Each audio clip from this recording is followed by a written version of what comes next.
Everyone. तो ये तीसरा वीडियो है जिसमें हम कुछ टॉपिक्स कवर करेंगे। ये मैंने कुछ PYQs लिखे हैं जो पिछले साल आ चुके हैं। तो इसमें हम बेसिकली कवर करने वाले हैं थर्मोडाइनमिक ट्रांजिशंस और ग्लास ट्रांजिशन टेम्परेचर। इन दोनों को कवर करने के बाद आप इन क्वेश्चन के आंसर्स आराम से दे पाओगे, ठीक है। इसमें इन टॉपिक्स में हमारा TM क्या होता है ये भी कवर होगा, फ्री वॉल्यूम थ्योरी भी कवर होगा, TG तो खैर कवर हो गई, वो तो टॉपिक लिखा है। डिफरेंस आप खुद आंसर कर पाओगे क्योंकि मैं पूरा कॉन्सेप्ट एक्सप्लेन कर दूंगी। WLF इक्वेशन भी कवर हो रहा है अलॉन्ग विद इट्स डेरिवेशन, और इसकी डेफिनेशन वगैरह तो आपको समझ आ ही जाएगी। तो फिर स्टार्ट करते हैं। सबसे पहले थर्मोडाइनमिक ट्रांजिशन से। नाम सुनने में ऐसा लग रहा है जैसे किसी सिलेबस का पार्ट ही नहीं है, बट काफ़ी इंपॉर्टेंट है समझने के लिए, वरना कुछ क्लियर होता नहीं है और बिना इसके TJ TM कुछ समझ नहीं आएगा एग्जैक्टली होते क्या है। तो बेसिकली जो थर्मोडाइनमिक ट्रांजिशंस होती हैं वो दो टाइप की होती हैं, ठीक है। एक तो होती है फर्स्ट ऑर्डर और एक होती है सेकेंड ऑर्डर। इन दो को समझने के बाद एक्चुअली TJ और TM काफ़ी सेंस बनाएगा, वरना बड़े डिस्कनेक्टेड से लगते हैं, ठीक है। अब इसमें ये जो फर्स्ट ऑर्डर ट्रांजिशन होती है, it usually happens in perfectly crystalline systems या फिर परफेक्टली क्रिस्टलाइन कंपाउंड्स बोल दो, कोई फ़र्क नहीं पड़ेगा, सिर्फ बोलने की बात है, ठीक है। इसमें क्या होता है, ये एकदम से रैपिडली मेल्ट हो जाए on reaching it's melting point. तो ये भी किसका पॉइंट है, melts rapidly on reaching it's melting point, on reaching it's melting point. मतलब क्या है इसका, कि जैसे फॉर एग्जाम्पल ये आइस अगर ये परफेक्टली क्रिस्टलाइन होती, perfectly crystalline,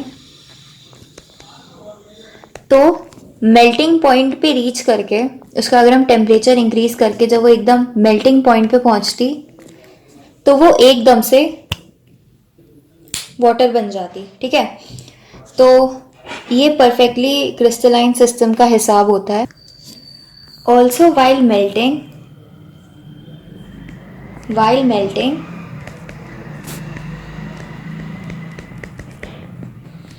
its temperature also remains constant. Its temperature also remains constant, ठीक है। ये इसका रीज़न क्या होता है, इसका बड़ा साइंटिफिक साउंडिंग रीज़न ये है because its specific heat capacity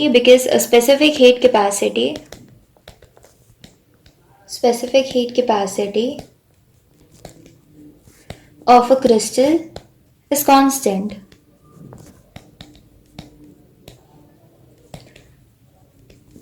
ठीक है। अब आप कह रहे होगे कि ऐसा तो हमें देखने को मिलता नहीं है कि किसी भी चीज़ को अगर हमने मेल्टिंग पॉइंट पे अगर उसको हीट कर रहे हैं तो वो एकदम से तो पानी में नहीं बन जाता। ये इसलिए होता है क्योंकि हमारे नेचर में परफेक्ट क्रिस्टल्स एग्जिस्ट नहीं करते हैं। अगर परफेक्ट क्रिस्टल्स एग्जिस्ट करते तो वो एकदम मेल्टिंग पॉइंट पे जाते हुए एकदम सॉलिड होते और मेल्टिंग पॉइंट पे एकदम से वो लिक्विड बन जाते। मतलब काफ़ी ड्रामेटिक सा लगता, बट ये सिर्फ परफेक्टली क्रिस्टलाइन में दिखता है, जो हमारे नेचर में मिलते भी नहीं है, ठीक है। तो ये काफ़ी आइडियल कंडीशन है। तो TM एकदम शार्प मेल्टिंग पॉइंट हमें बहुत ही रेयरली देखने को मिलता है, जो प्योर क्रिस्टल और बिल्कुल जिनमें कुछ इम्प्योरिटीज़ नहीं होती, ठीक है। इसका एक ग्राफ है जो पूछा जा सकता है, इसका volume temperature graph of perfectly crystalline solids, volume temperature graph perfectly crystalline solids का। तो जब हम टेम्परेचर इंक्रीज करते हैं तो उसका धीरे धीरे वॉल्यूम बढ़ता रहता है, राइट। ये क्रिस्टलाइन सॉलिड है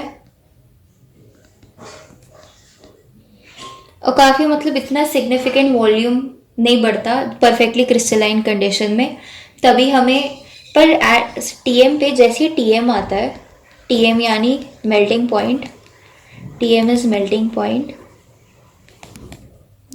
वहाँ पे एक बहुत ही सिग्निफिकेंट क्या एकदम से ही वॉल्यूम इंक्रीज होती है, मेल्ट। ठीक है, तो ये था graph for the crystalline first order, crystalline first order. अगर पेपर में पूछा जाए टू राइट अबाउट टीएम यानी melting point, you can mention all these points. Second order पे आते हैं। सेकेंड ऑर्डर कुछ अगर मैं बताऊँ तो काफ़ी ज़्यादा रियलिस्टिक है। अगर हम किसी भी ऑब्जेक्ट को हीट सप्लाई करेंगे, वो पहले मेल्ट होगा, मतलब उस पर काफ़ी ग्रेजुअल चेंजेस आएंगे। तो इसकी एक खासियत है that this is very gradual, this is very gradual.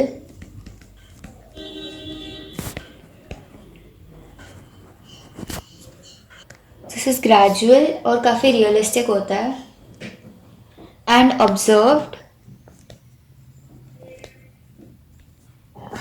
In amorphous, या फिर अमॉर्फस को हम इम्परफेक्ट क्रिस्टलाइन सिस्टम्स भी कह सकते हैं, इम्परफेक्ट क्रिस्टलाइन सिस्टम्स। ठीक है, सिस्टम्स या स्ट्रक्चर जो कह लो, इसमें भी जो स्पेसिफिक हीट कैपेसिटी होती है, the specific heat capacity also changes gradually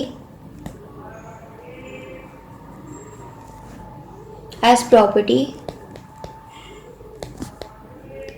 changes with temperature, changes with temperature। ठीक है, the volume expands slowly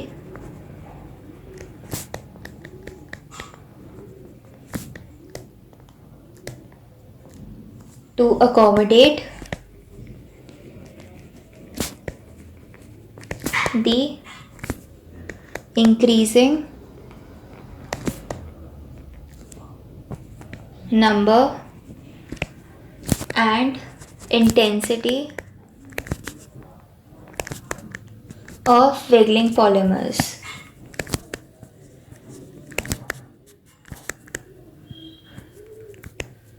ठीक है, इसका ग्राफ कैसा दिखता होगा, ये कुछ ऐसा दिखता है, जैसे ये वॉल्यूम है और ये टेम्परेचर है। ठीक है, तो इसमें क्या होता है, पहले ग्लासी स्टेट आती है, ग्लासी स्टेट में धीरे धीरे वॉल्यूम इंक्रीज होता है। ठीक है, फिर एक पॉइंट आता है जिसको हम टी जी से रिप्रेजेंट करते हैं, T G is glass transition temperature. ठीक है, और फिर एकदम से वॉल्यूम इंक्रीज होता है जिसको रबरी स्टेट कहते हैं। ठीक है, जो ग्लासी स्टेट से काफ़ी लूज होता है। तो T G was glass transition temperature, जिसको अभी मैं आगे और अच्छे से एक्सप्लेन करूँगी। Glass transition temperature. ठीक है, बट प्रैक्टिकली आपने ऑब्जर्व किया होगा कि जो पॉलीमर्स होते हैं,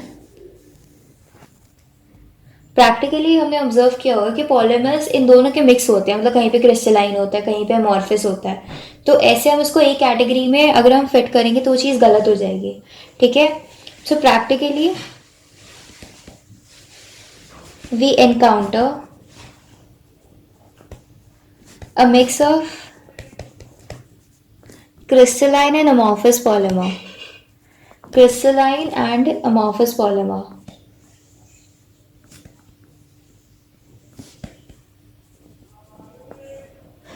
So overall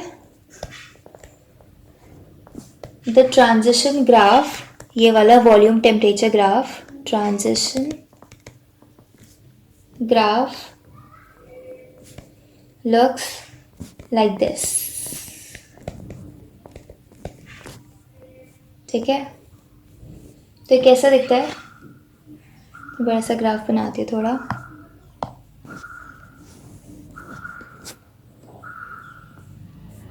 volume and this is temperature. होता क्या है, पहले जब हम स्टार्टिंग में टेम्परेचर इंक्रीज करते हैं,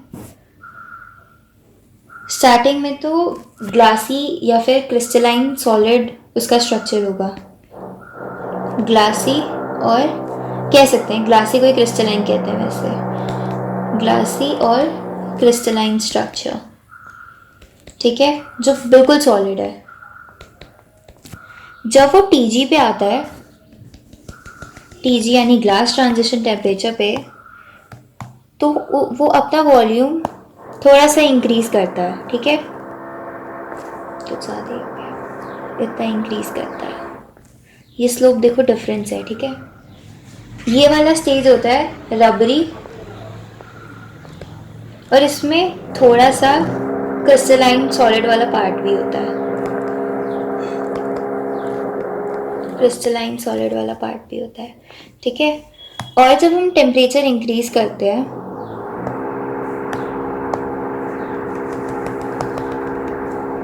यानी जब अपने मेल्टिंग पॉइंट पे चला जाता है, तो इसका वॉल्यूम अब एब्रप्टली बहुत ज़्यादा इंक्रीज होता है और फिर एक स्टेबल स्टेज में आ जाता है। इसमें ये कंप्लीटली मेल्ट हो चुका है, दिस इज मेल्टेड पॉलीमर, और इसमें absolutely no crystals are left, no crystals are left. अगर ट्रांजिशन कर्व पूछ लें पॉलीमर्स का, तो हमें ये दिखाना है, ठीक है, क्योंकि पॉलीमर में दोनों क्रिस्टलाइन और अमॉर्फस पार्ट दोनों होते हैं। So this was all your thermodynamic transitions. इसमें इतना ही कुछ पूछा जाएगा, ठीक है। अब हम टीजी को थोड़ा सा डिटेल में स्टडी करते हैं। टीजी यानी ग्लास ट्रांजिशन टेम्परेचर, ठीक है, इसको अब थोड़ा डिटेल में समझते हैं। तो सबसे पहले तो इसकी डेफिनेशन देखते हैं, बिकॉज डेफिनेशन ही ज़्यादातर पूछी जाती है। तो इसकी डेफिनेशन, तो इसकी डेफिनेशन है, it is the temperature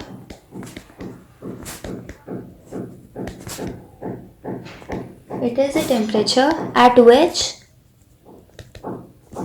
the transition takes place between glassy state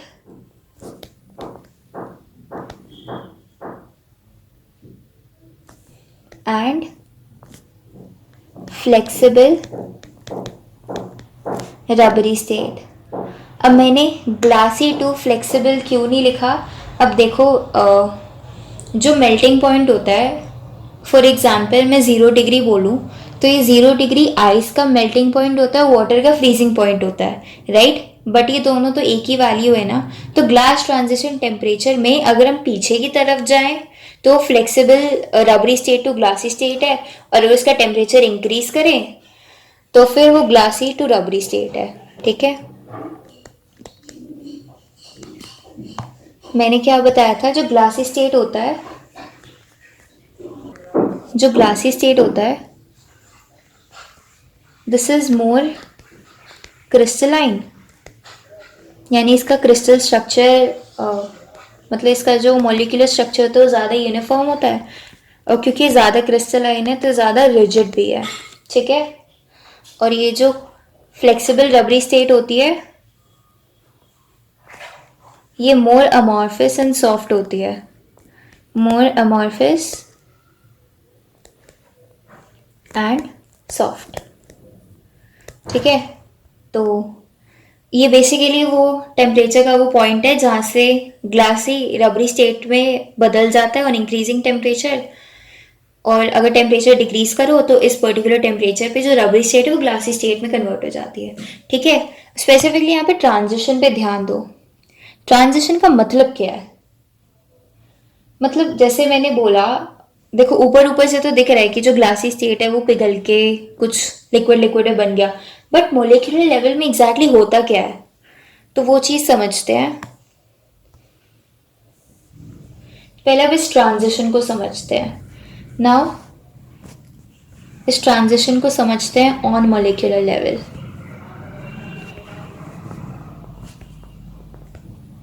तो होता क्या है, मॉलिक्यूलर लेवल पे हमें पता है कि जो सेगमेंट होते हैं वो एक दूसरे के रिस्पेक्ट में मूव कर रहे होते हैं। सेगमेंटल, सारे सेगमेंट मूव कर रहे होते हैं, सेगमेंटल मोशन हैपेंस। ठीक है, सेगमेंटल मोशन को भी अगर साइंटिफिकली क्या बोले, अगर आ जाता है, that is the relative movement of chain molecules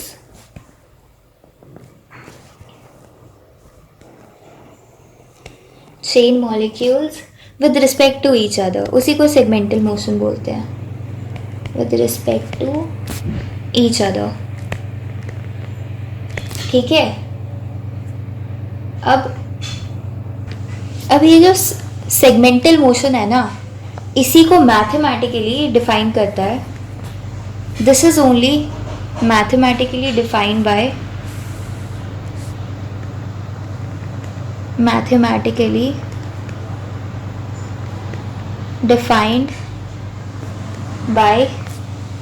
अब जो यही मैथमेटिकली डिफाइन करता है फ्री वॉल्यूम थ्योरी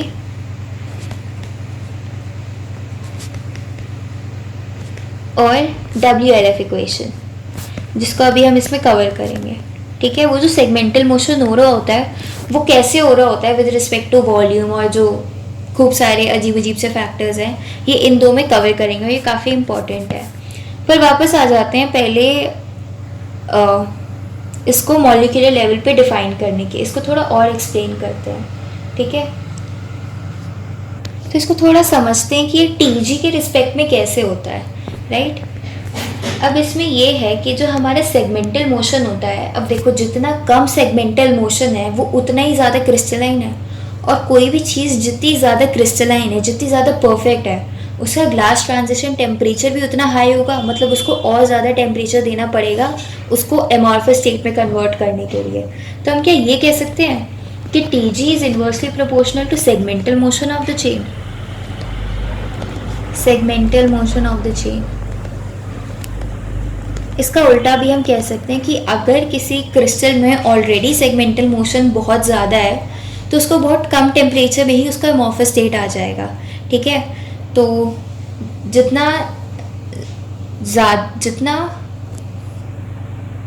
जितना कम सेगमेंटल मोशन होगा वो उतना ही ज़्यादा डिसिप्लिन्ड क्रिस्टल होगा और उसकी उतनी ज़्यादा TG होगी। ठीक है, यानी ग्लास ट्रांजिशन टेम्परेचर, वो टेम्परेचर जिसमें उसको एमॉर्फस स्टेट, मतलब थोड़ा जब उसमें खूब ज़्यादा स्पॉन्टेनिटी आ जाती है, मतलब वो बहुत ज़्यादा बिगड़ जाती है। ठीक है, उसको उतना ही ज़्यादा टेम्परेचर सप्लाई करना होगा ग्लास ट्रांजिशन में, मतलब रबरी स्टेट में लाने के लिए। अब ये जो सेगमेंटल मोशन है इसको हम डिक्रीज कैसे कर सकते हैं? How can we decrease segmental motion? How can we decrease segmental motion? यानी हम उसको और क्रिस्टलाइन कैसे बना सकते हैं, यानी उसका TG ज़्यादा कैसे कर सकते हैं, राइट। एक तो उसका सेगमेंटल मोशन हम by increasing the interchain interaction, increasing interchain interaction. अब इंटरचेन इंटरैक्शन जब हम इंक्रीज करते हैं, सपोज उसके अंदर हाइड्रोजन बॉन्डिंग प्रेजेंट है तो वो उतने ही कम मूव करेगी क्योंकि वो ऑलरेडी बॉन्डेड है। तो इससे क्या होगा, चेन में स्टिफनेस आ जाएगी, चेन स्टिफनेस विल इंक्रीज। ठीक है, और दूसरा मेथड है सेगमेंटल मोशन को कम करने का, हम क्रॉस लिंकिंग ही बढ़ा देते हैं। ठीक है, मतलब एक तो हमने पहले हाइड्रोजन बॉन्डिंग या तो बढ़ा सकते हैं, ये एकदम क्रॉस लिंकिंग ही, बॉन्ड ही बना दो सारी चेन के बीच में, कहाँ मूव करेंगी फिर। ठीक है, इसका एक बड़ा ही अच्छा से एग्जाम्पल है, इसका एक बड़ा अजीब सा एग्जाम्पल है। एग्जाम्पल ये एक पॉलीमर है, पॉली एक्रेलो नाइट्राइट। ये इतना ज़्यादा डिसिप्लिन पॉलीमर होता है कि टीजी, इसका जो टीजी होता है is greater than it's decomposition, यानी वो ये कहता है मैं मर जाऊंगा पर अमॉर्फस नहीं बनूंगा। पॉली एक्रिलोनाइट्राइड का TG is greater than it's decomposition temperature, यानी पॉली एक्रिलोनाइट्राइड हमेशा एक क्रिस्टल के फॉर्म में मिलेगा, ये कभी मेल्ट हो ही नहीं सकता क्योंकि इसके टीजी आने से पहले ये डिकम्पोज कर जाएगा। ठीक है, डिकम्पोजिशन टेम्परेचर। तीसरा मेथड है by the addition of plasticisers. Addition of plasticisers, in fact इससे टीजी इंक्रीज तो नहीं होता, इससे टीजी डिक्रीज होता है, आई एम सॉरी। तो how to decrease segmental motion and what if I have to increase segmental motion, मुझे टीजी कम करना है। ठीक है, तो इस केस में क्या करूँगी मैं, अगर मुझे how can we increase segmental motion, यानी मुझे टीजी कम करना है। ठीक है, बहुत हो गया परफेक्ट क्रिस्टलाइन। एक बार ये देखते हैं कि जो परफेक्टली क्रिस्टलाइन होता है उनको अमॉर्फस कैसे बनाए। तो ये हम कर सकते हैं by the addition of plasticisers. Addition of plasticisers,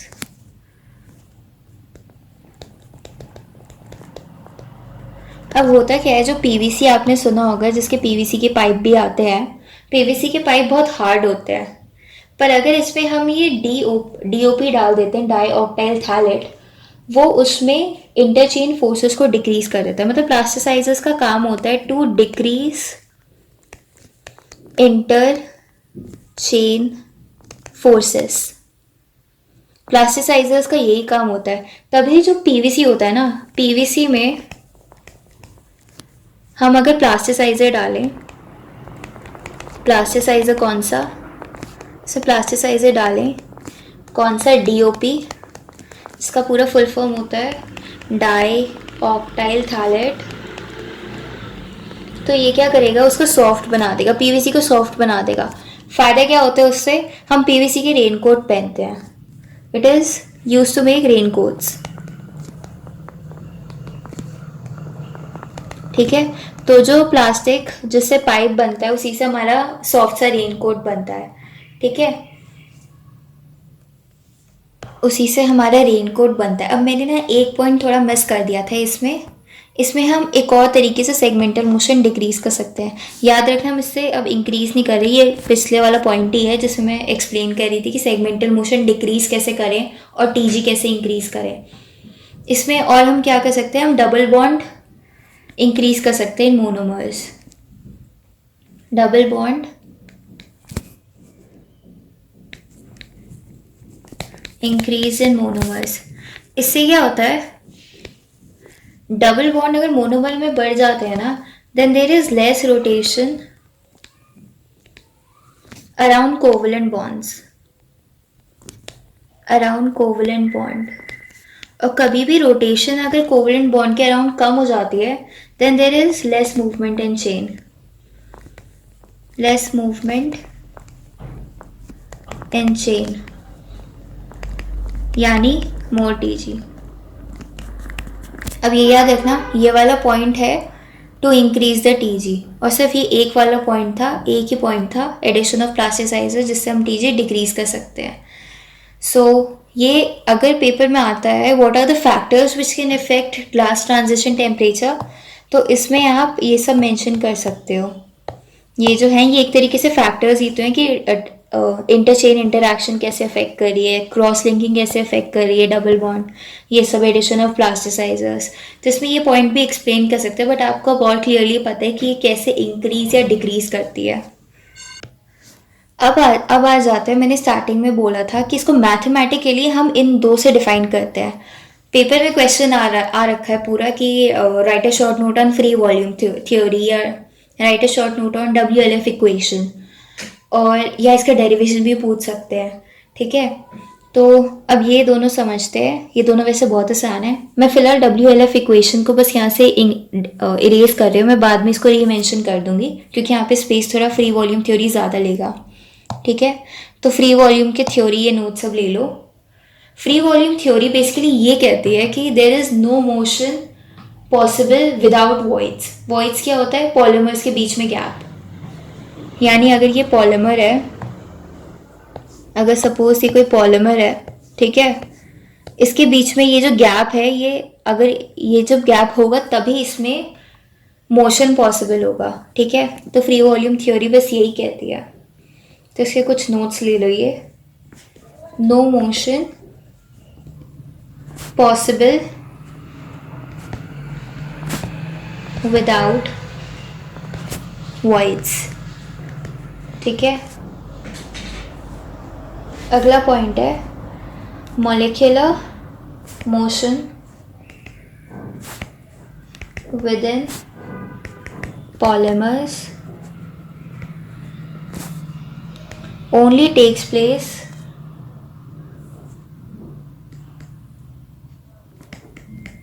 in the presence of a void or a gap. For the chain to fit, which on further results in the creation of another void. कहने का मतलब क्या है?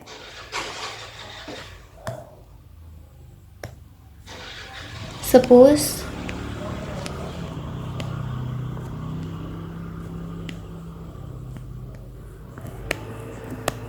ये polymer chains हैं और यहाँ पे ये वॉइड था पहले, ठीक है। ये वाली चेन अगर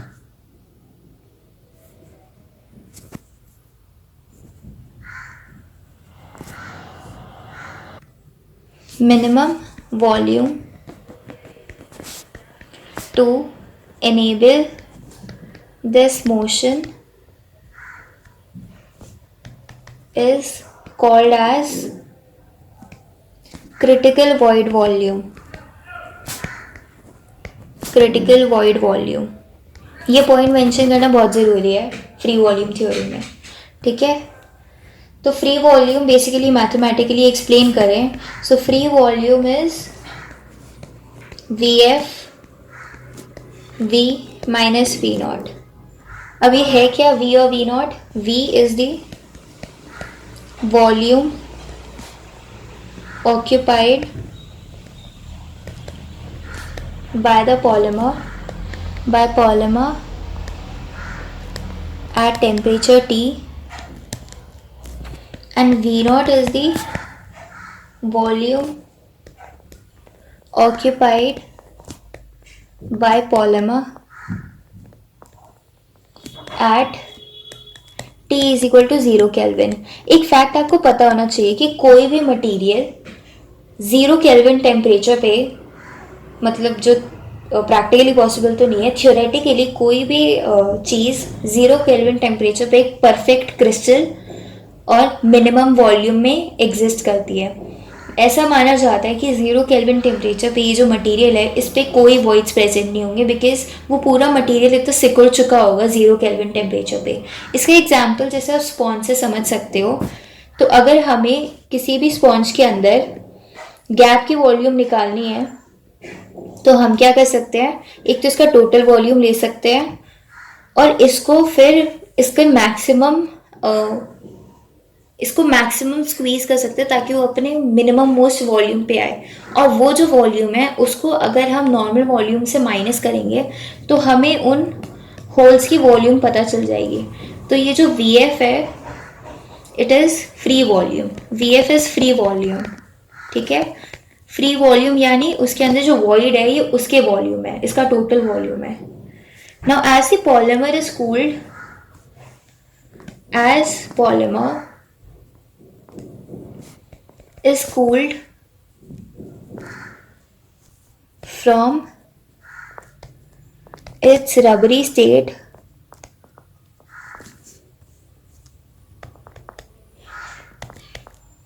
the free volume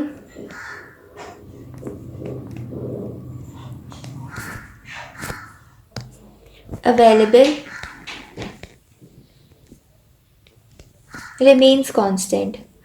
कहने का मतलब ये है कि ग्लास ट्रांजिशन के ऊपर तो उसके अंदर बहुत सारी फ्री वॉल्यूम होती है, अमॉर्फिस पॉलीमर में बहुत सारी फ्री वॉल्यूम अवेलेबल होती है, बट टीजी के नीचे, ग्लास ट्रांजिशन के नीचे क्रिस्टलाइन स्टेट एग्जिस्ट करता है। क्रिस्टलाइन स्टेट में जो फ्री वॉल्यूम है वो कम हो जाती है क्योंकि वो क्रिस्टल बनने लगता है, और टीजे से जब हम डिक्रीज करने लगते हैं तो जो फ्री वॉल्यूम में चेंज है वो काफ़ी ज़्यादा इनसिग्निफिकेंट होता जाता है। ठीक है, तो हालांकि जो परफेक्ट क्रिस्टल है, बिल्कुल वॉइडलेस क्रिस्टल, वो सिर्फ 0 केल्विन पे ही मिलता है, फिर हम ऐसा मान लेते हैं कि टीजी के बाद कुछ ऐसा खास उसमें फ्री वॉल्यूम बचा भी नहीं है। ठीक है, इसके कहने का मतलब यही है, regardless of further decrease in temperature, ठीक है, as macromolecular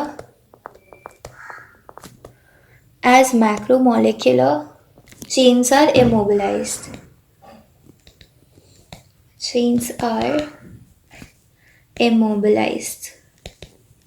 ठीक है, क्योंकि क्रिस्टलाइन स्टेट आ चुका है, परफेक्ट तो नहीं बट अब ज्यादातर जो चेन है पूरी इमोबिलाइज हो चुकी है। Now assuming the free volume, अब हम इसको अज्यूम ही कर लेते हैं, assuming the free volume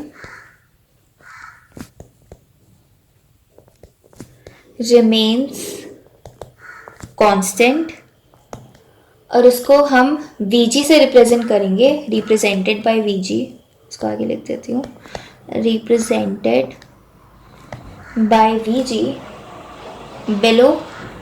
below Tg, below glass transition temperature, due to polymer structure being frozen, due to polymer structure being frozen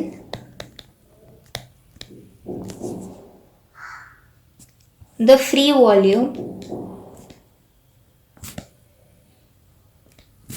at temperature T above Tg, जहाँ पे free volume present है, above Tg can be represented as,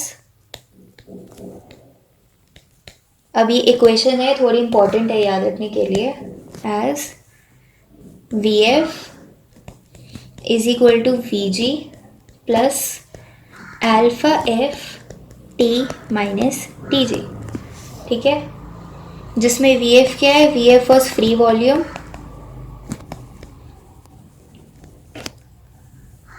Vg was volume at Tg, ठीक है, और T और Tg तो पता ही है।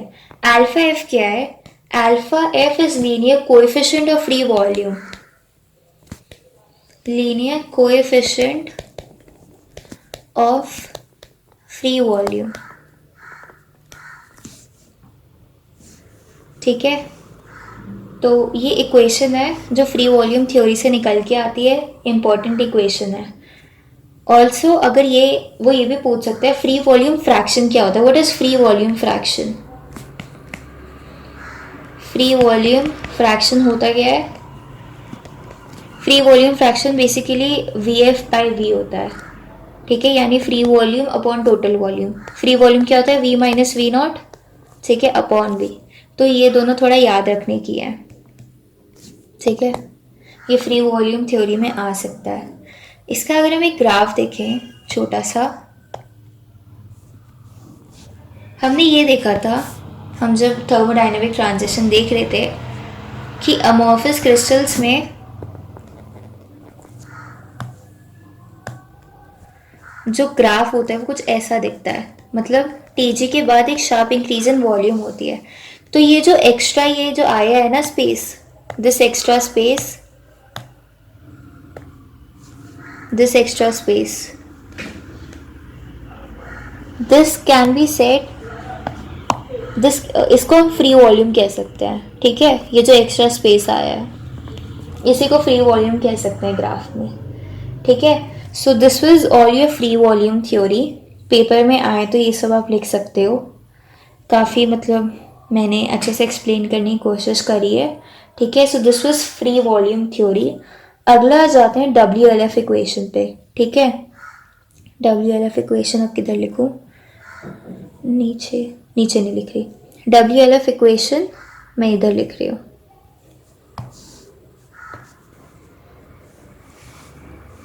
This is W L F equation. Mind map में यही दिक्कत होती है, थोड़ा स्पेस की कमी हो जाती है. W L F equation. W L F equation से मुझे स्टार्टिंग में बहुत डर लग रहा था, पर ठीक ठाक सी है, ठीक है. डब्ल्यू एल एफ इक्वेशन का फुल फॉर्म होता है विलियम, मतलब इन तीन बेसिकली तीन साइंटिस्ट के नाम है जिन्हें करा था. विलियम्स है, ठीक है. William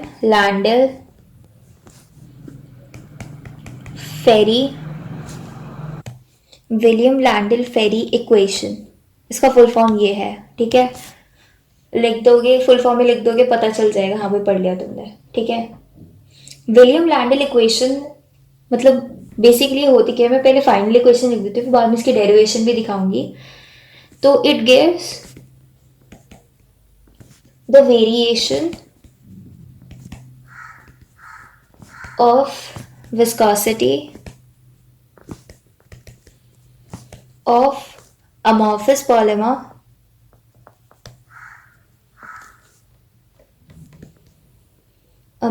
polymers with temperature above Tg, ठीक है. ये विस्कोसिटी और टेम्परेचर के बीच रिलेशन बताता है, temperature which is above Tg. इसका फाइनल इक्वेशन कुछ ऐसा दिखता है, ठीक है. log eta at temperature upon eta at Tg. Temperature यहाँ कुछ भी हो सकता है जैसा आपकी रिक्वायरमेंट होगा. तो ये minus C1G T minus Tg upon C2G plus T minus Tg, ठीक है. ये डब्ल्यू एल एफ इक्वेशन होती है. C1G एंड C2G ज़्यादातर लिटरेचर का डेटा है, डेटा मिल जाएगा, डेटा फ्रॉम लिटरेचर, और डेरिवेशन में समझ भी आ जाएगा ये है क्या. वरना अगर आप यही मेंशन कर दोगे तो भी काफ़ी है, ठीक है. इसकी अब डेरिवेशन देख लेते हैं. On the safe side derivation करके चलते हैं, बिकॉज अगर डेरिवेशन आ गए फ्री के नंबर है, ठीक है. डेरिवेशन अब करते हैं इसकी. डेरिवेशन of WLF equation, ठीक है. इसका डेरिवेशन सबसे पहले आर्हीनियस इक्वेशन से शुरू होता है, जो केमिकल काइनेटिक्स में पढ़ते हैं हम. आर्हीनियस इक्वेशन, ठीक है, बड़ी जानी पहचानी सी इक्वेशन है. ये क्या होती है, eta is equal to A to the power E by R T. This is Arrhenius equation, ठीक है. इसमें अगर लॉग लगा दे, मतलब नेचुरल लॉगरिथम लगा दे, ln is equal to ln a plus E by R T. Okay, I am really sorry, ये exactly Arrhenius equation नहीं होती है, ये आर्हीनियस टाइप इक्वेशन होती है, क्योंकि आर्हीनियस इक्वेशन में k is equal to E to the power E by R T होता है, जिसमें ये रेट ऑफ केमिकल रिएक्शन होता है, ठीक है. तो बट ये देख आर्हीनियस इक्वेशन जैसी है, और इनफैक्ट जहाँ से मैंने लिखा था, जिस बुक से मैंने रेफ़र करके लिखा है, उसमें इसको आर्हीनियस इक्वेशन ही कहा गया है. तो इसको कुछ इस तरह बस याद रख लेना. Eta is A to the power E by R T, ठीक है. तो ज़्यादा इसमें टेंशन लेने की ज़रूरत नहीं है. इसके दोनों तरफ नेचुरल लॉगरिथम लगा देंगे. अगली इक्वेशन डूलिटल ने दी थी. So Doolittle gave equation between viscosity and free volume, ठीक है। तो इसने विस्कोसिटी और फ्री वॉल्यूम के बीच में ही गेव द रिलेशन, जिसको हम ऐसे लिखते हैं, eta at temperature T is equal to E to the power B by VT, मतलब B बाय V है बस, B बाय V ब्रैकेट में छोटा सा नहीं, ये सबस्क्रिप्ट में है, मतलब B by volume at that temperature, ठीक है, ईटा एट T। इसका भी दोनों तरफ नेचुरल लॉग लगा लेते हैं। Eta at T is ln plus B by V T। देखो T इसके साथ मल्टीप्लाई नहीं हो रहा है, ठीक है, this is just the volume at that temperature. तो अगर ये जनरल टेम्परेचर के बारे में तो TG पे भी होगा, तो इसको TG के लिए भी लिख देते हैं, ln eta at TG now is ln A plus B by V TG, ठीक है। ये सबस्क्रिप्ट में मल्टीप्लाई नहीं हो रहा है, ठीक है। हमने ऊपर पढ़ा था फ्री वॉल्यूम फ्रैक्शन, राइट, हमने फ्री वॉल्यूम फ्रैक्शन पढ़ा था ऊपर। फ्री वॉल्यूम फ्रैक्शन किधर पढ़ा था, इधर पढ़ा था, इधर, सॉरी इधर अब चला गया।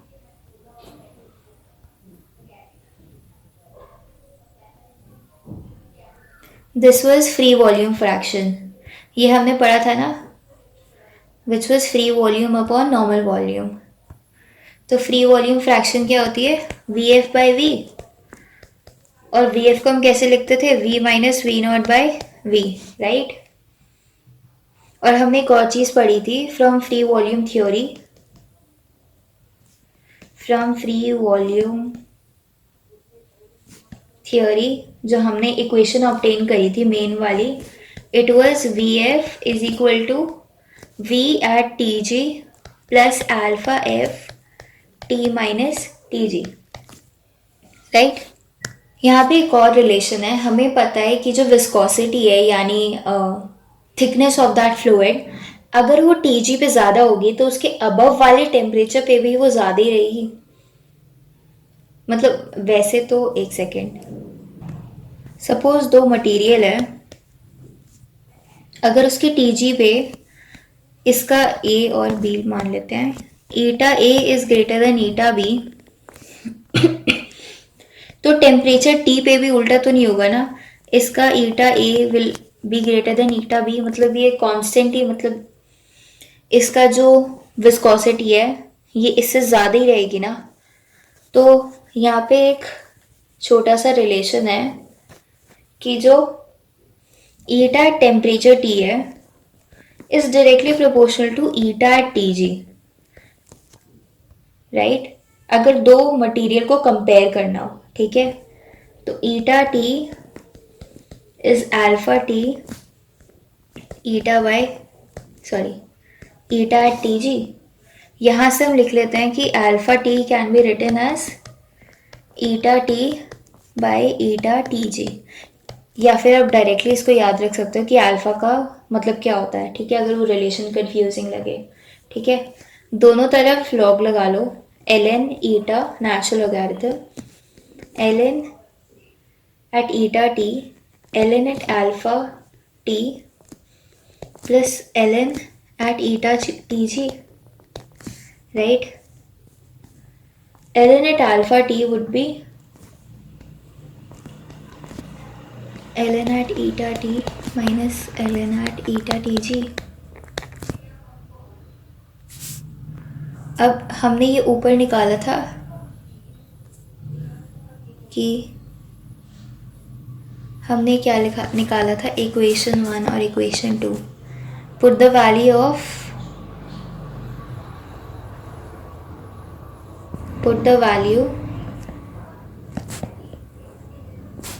of ln eta T and ln eta TG from equation 1 and 2, right। तो क्या आ जाएगा, ln at alpha T will be ln A plus beta V at t minus ln A minus beta at V tg volume at tg, ये cancel हो गया. So ln at alpha t would become beta 1 minus Vt minus 1 upon V at Tg, right? हमने ऊपर क्या लिखा था कि alpha t can be written as eta t by eta Tg. So ln alpha t can be written as eta t by eta Tg. और जो Vt था free volume theory में, free volume theory from equation star put the value of free volume, sorry free volume नहीं, ये क्या दे रहा है, मैंने ये चीज़ यहाँ पे गलत लिख दी थी, volume at temperature T, right. Free volume तो इसको माइनस करके मिलेगा. वॉल्यूम एट टेम्परेचर T क्या होगा, फ्री वॉल्यूम ना हमने ये लिखा था ना. सो फ्री वॉल्यूम एट Vt, इसको हम ऐसे लिख सकते हैं 1 upon Vg plus alpha F T minus T G minus 1 upon Vg, क्योंकि Tg माइनस Tg तो ज़ीरो हो जाएगा, ठीक है, तो सिर्फ Vg बचेगा Tg पे, ठीक है. तो इसको थोड़ा सॉल्व कर लेते हैं, एलसीएम ले लेते हैं. This will become Vg plus alpha F T minus Tg, Vg minus alpha F T minus Tg हो गया, कैंसिल, बचा नीचे ln eta t by eta Tg is equal to minus b alpha F T minus Tg upon Vg plus alpha F T minus Tg, right. अब इसमें एक चीज़ देखो, जो ln है उसको जब हम लॉग में कन्वर्ट करते हैं तो उसको 2.303 से मल्टीप्लाई कर देते हैं. Log eta T by eta Tg is equal to minus b alpha F T minus Tg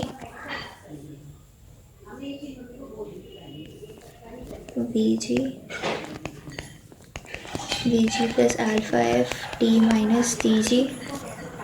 इसको यहाँ शिफ्ट कर दो तो log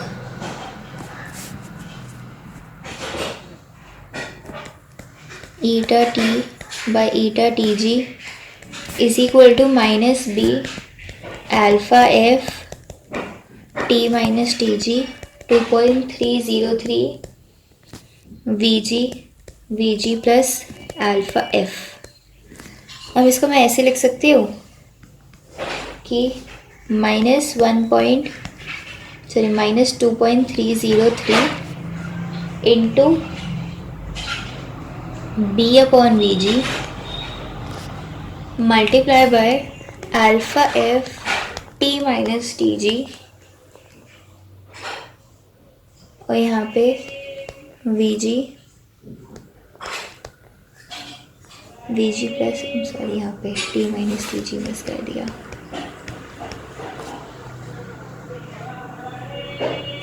Vg plus alpha F, sorry Vg यहाँ चला गया ना, Vg b के नीचे चला गया तो यहाँ पे सिर्फ ये बचा Vg plus alpha F T minus Tg.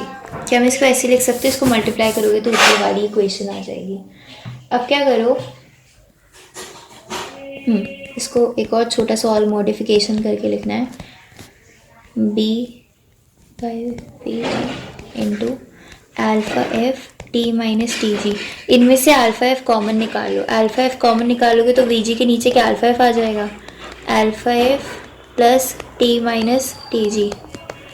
Alpha F cancel हो गया इसमें एक छोटी सी मॉडिफिकेशन अब करनी है। इसमें क्या करना है, इस पार्ट को हमने C1 मान लिया, इसको हमने C1 मान लिया जिसकी वैल्यू अराउंड 17.44 होती है, और इसको हमने C2 मान लिया जिसकी वैल्यू होती है 51.66। ठीक है, अब इस इक्वेशन को रीराइट करते हैं तो ये कैसे दिखेगी, -C1 T minus T G C2 plus T minus T G, और यहाँ लेफ्ट हैंड साइड पे क्या चला आ रहा था ऊपर से, ln ईटा टी अपॉन ln ईटा टी जी। ये ही आपकी WLF इक्वेशन होती है। ठीक है, this is the WLF equation जो हमने ऊपर डिराइव करी थी। ऊपर कहाँ, ऊपर जो मैंने स्टार्टिंग में फाइनल इक्वेशन लिखी थी, तो हाँ दोनों सेम है। ठीक है, तो यही WLF इक्वेशन होती है, कुछ नहीं होता, बस कहीं डेरिवेशन पूछ ले तो दिखा देना, फ्री के मार्क्स हैं WLF इक्वेशन के डेरिवेशन पे। अब ये तो हो गया ग्लास ट्रांजिशन टेम्परेचर को सारे पैरामीटर्स डिफाइन करते हुए। पर अब ये होता है कि चलो ग्लास ट्रांजिशन टेम्परेचर में ये प्रॉपर्टीज तो होती है, but experimentally glass transition temperature define कैसे होता है, मतलब इसको अगर हमें पता करना हो किसी मटेरियल का TG, तो निकालेंगे कैसे। ठीक है, what are the methods to determine glass transition temperature. तो इसका वो गायब हो गया U। ठीक है, तो अब हम देखते हैं what are the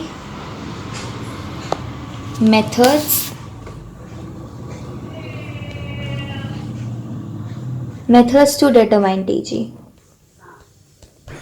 Methods to determine TG। ठीक है, दो मेथड है जो पेपर में पूछ सकते हैं। एक तो होता है स्पेसिफिक वॉल्यूम मेथड, एक होता है, यहाँ पे थोड़ा स्पेस और ले लेती हूँ, एक होता है स्पेसिफिक वॉल्यूम मेथड और एक होता है thermal analytical method. Thermal analytical method,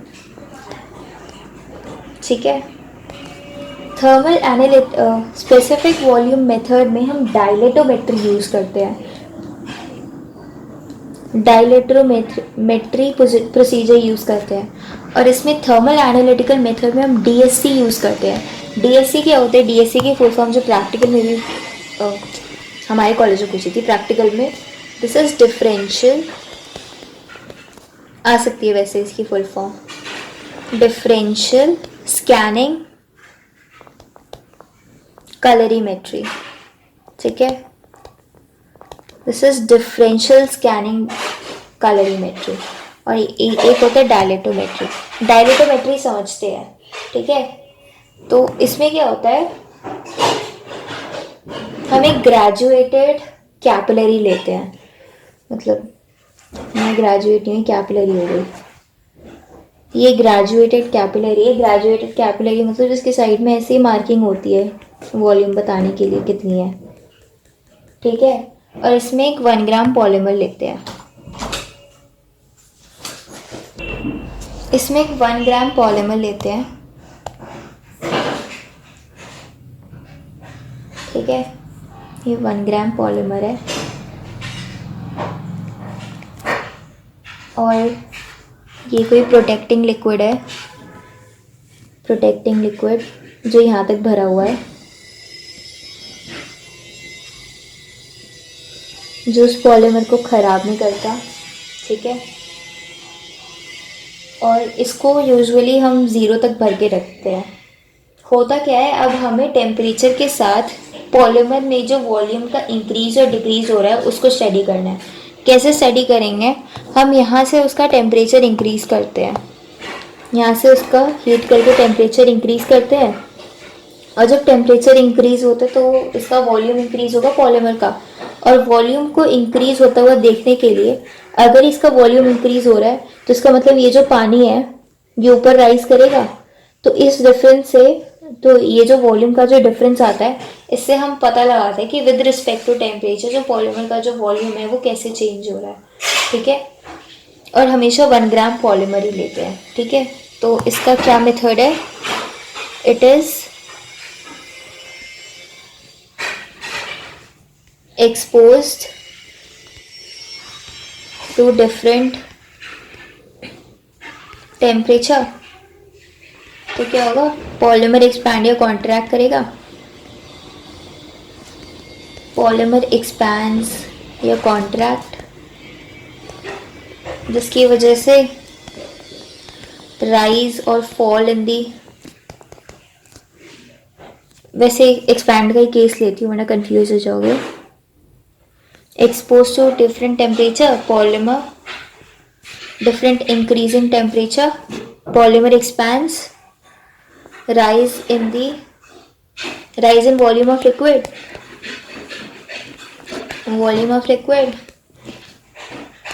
which is observed in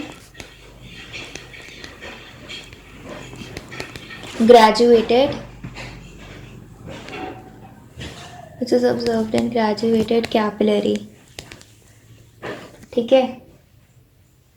अब क्या होगा, हम ऐसी अलग अलग टेम्परेचर पे फिर इसका ऐसा ग्राफ ड्रॉ कर लेते हैं, राइट। इसका ग्राफ ऐसे ड्रॉ कर लेते हैं, टेम्परेचर और उसका वॉल्यूम, उसकी स्पेसिफिक वॉल्यूम, स्पेसिफिक कैसे हमने 1 ग्राम लिया, ठीक है। स्पेसिफिक वॉल्यूम उसकी नोट करते हैं। तो हमें पता है कि स्टार्टिंग में उसकी वॉल्यूम इंक्रीज होगी,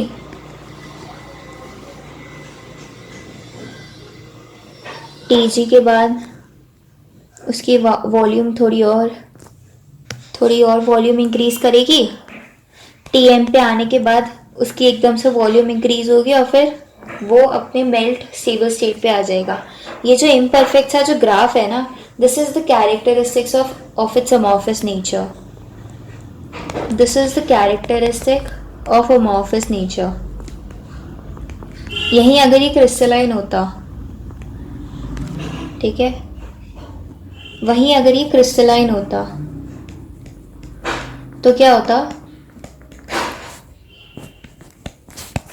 टेम्परेचर इंक्रीज कर रहे होते, कुछ ऐसा खास इंक्रीज आता नहीं वॉल्यूम पे, जैसे टीएम आता एकदम उसका टेम्परेचर बढ़ता और फिर स्टेबल हो जाता।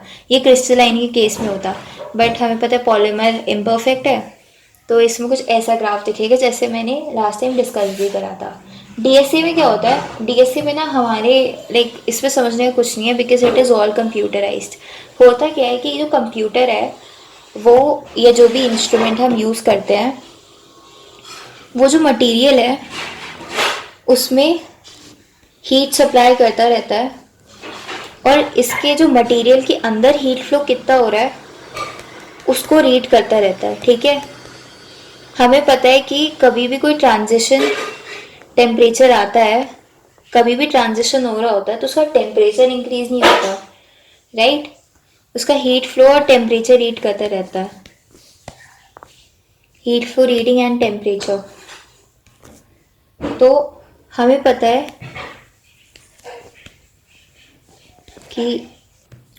कि जब एक्चुअली टेम्परेचर चेंज को स्टडी करता है, हमें पता है कि टेम्परेचर चेंज मिनिमम तभी होता है, इनफैक्ट टेम्परेचर स्टैग्नेंट हो जाता है जब कोई ट्रांजिशन आ रहा होता है। तो जहाँ पे मिनिमम हीट फ्लो हो रही होती है और टेम्परेचर स्टैग्नेंट हो रहा होता है, तो उसी को हम मान लेते हैं कि वो टीजी है, ठीक है। इसका सिर्फ ज़्यादा चांसेस हैं इसके सिर्फ फुल फॉर्म ही पूछें, और अगर ज़्यादा आएगा तो इसी में कोई स्टोरी बना के लिख देना।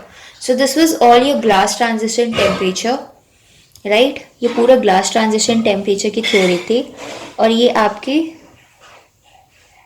थर्मोडाइनमिक ट्रांजिशन की थ्योरी थी। सो आई गेस आप अब इन सब का क्वेश्चन का आंसर अब आप लिख सकते हैं। What do you understand by crystalline melting point of a polymer, और डिस्कस द फैक्टर्स अफेक्टिंग, ये सब आप लिख सकते हैं, right. Free volume theory, TG, difference between class transition temperature, हाँ ये लिख सकती हूँ मैं, AWLF हो गया, ठीक है। और डिस्क्राइब वेरियस फैक्टर्स अफेक्टिंग, हाँ ये भी हो चुका है। तो अगर इनमें से कोई क्वेश्चन आता है तो उसको आराम से सॉल्व कर सकते हैं। Thank you for watching the video, bye bye.